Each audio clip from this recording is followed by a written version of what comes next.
রামকৃষ্ণ পরমহংস ছিলেন ঊনবিংশ শতাব্দীর একজন বিখ্যাত ভারতীয় বাঙালি ধর্ম সংস্কারক এবং সাধক।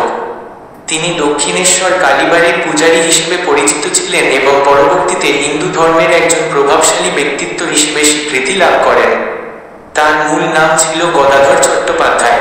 প্রাতিষ্ঠানিক শিক্ষার প্রতি তার বিশেষ আগ্রহ না থাকলেও শৈশব থেকেই তার মধ্যে দিব্যভাব প্রকাশ পেতে শুরু করে। রামকৃষ্ণ পরমহংস 1836 সালের 18 ফেব্রুয়ারি পশ্চিমবঙ্গের হুগলি জেলার কামারপুকুর গ্রামে জন্মগ্রহণ করেন।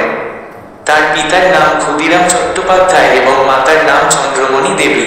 তাদের বিষ্ণুর নামানুসারে পুত্রের নাম রাখা হয়েছিল গদাধর। 1852 সালে গদাধর কলকাতায় আসেন এবং দক্ষিণেশ্বর কালীবাড়িতে পূজারীর কাজে নিযুক্ত হন। এখানে তিনি দেবী কালীর পূজা করতেন এবং ধীরে ধীরে তার আধ্যাত্মিক জীবনের বিকাশ করতে থাকে। রামকৃষ্ণ বিভিন্ন ধর্ম ও পথ, যেমন বৈষ্ণব ধর্ম, শাক্ত ধর্ম, ইসলাম, খ্রিস্ট ধর্ম অনুসরণ করে ঈশ্বরের উপলব্ধি করার চেষ্টা করেন। তিনি বিভিন্ন ধর্মীয় আচার অনুষ্ঠান, যোগ এবং ধ্যান করতেন। রামকৃষ্ণ বিভিন্ন ধর্মীয় পথ অনুসরণ করে একই ঈশ্বরের বিভিন্ন রূপ উপলব্ধির কথা প্রচার করেন।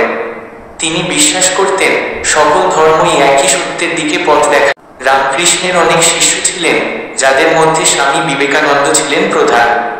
বিবেকানন্দ রামকৃষ্ণের শিক্ষা বিশ্বজুড়ে প্রচার করে। 1886 সালের 16 আগস্ট রামকৃষ্ণ পরমহংস কলকাতার কাশীপুর উদ্যানবাটিতে পরলোক গমন করেন। তার মৃত্যুর কারণ ছিল ক্যান্সার। রামকৃষ্ণ দেবের শিক্ষা ও দর্শন আজও মানুষের কাছে অনুপ্রেরণার উৎস।